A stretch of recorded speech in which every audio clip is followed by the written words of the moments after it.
After 6 weeks and 49 witnesses, it has come down to this: the closing arguments in the Michael Jackson manslaughter trial today, both sides taking their last best shot on the key question before the jury: who is responsible for the death of a star, the man we all saw careen through the soaring heights and depths of celebrity? And as we all debate the trial evidence, it's hard to remember the Michael Jackson who perfected every move on stage here in his 30s, moonwalking at the 1995 MTV Video Music Awards. And 16 years later, at 50 years old, hoping to rekindle that old magic in a new concert tour. As we saw in the documentary, This Is It. In rehearsal, he was working for the old perfection, but behind the scenes, sounded terrified, desperate, and medicated. I want to say, I've never seen nothing like this in my life. He is the greatest entertainer in the world. And now, in this moment, 2 years, 4 months, and 9 days after his death, ABC's Jim Avila gives us a summary of what the jurors must decide. Jim, good evening. Good evening, Diane. The jury must decide one simple question: did the mistakes and negligence of Conrad Murray kill Michael Jackson? Or, as the defense contends, did Michael Jackson kill Michael Jackson? Michael Jackson's life was such a drug-addled mess when he died. Today, prosecutors had to find a more sympathetic victim to fuel the jury's sense of justice. Enter Prince, Paris, and Blanket, Jackson's innocent children. The opening act of the district attorney's 2-hour closing argument. For Michael's children, this case will go on forever because they do not have a father.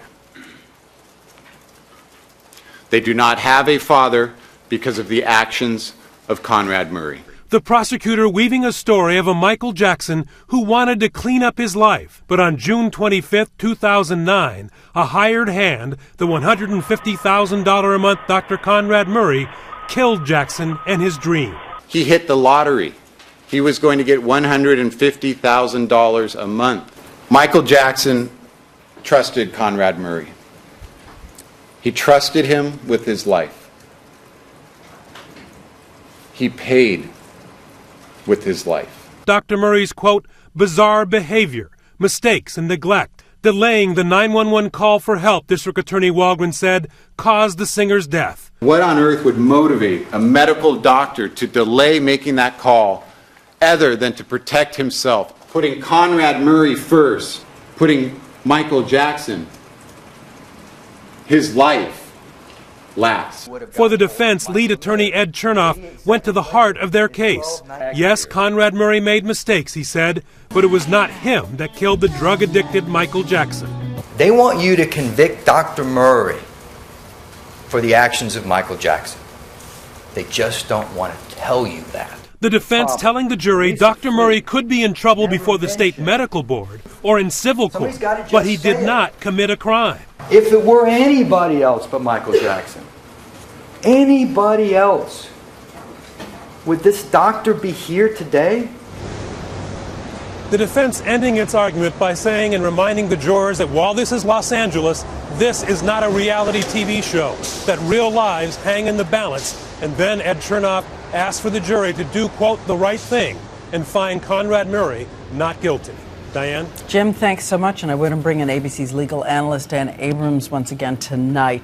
You were saying earlier this is an uphill battle for the doctor because even if the jury isn't convinced that he administered that last dose, he's in trouble. That's right. The judge issued a huge victory to the prosecutors, telling the jurors, in effect, even if you think Michael Jackson may have administered that final dose, you can still find him guilty if you think that it was reasonably foreseeable that harm could occur by leaving him in the room alone with the drugs, enough for a conviction. You mean a drug within arm's length could still be a manslaughter charge? Involuntary manslaughter, big fight, by the way. The defense was furious when the judge agreed with the prosecutors to give that instruction to the jurors. So does the defense have anything to hope for? I think it's a human hope, which is they have to, A, hope that the jurors believe Michael Jackson may have administered the final dose, but B, they have to hope that they think, boy, this is a guy who made mistakes, but who fundamentally cared for Michael Jackson, who was fundamentally a good person who got caught up in a terrible situation. All right, Dan, thanks so much. And of course,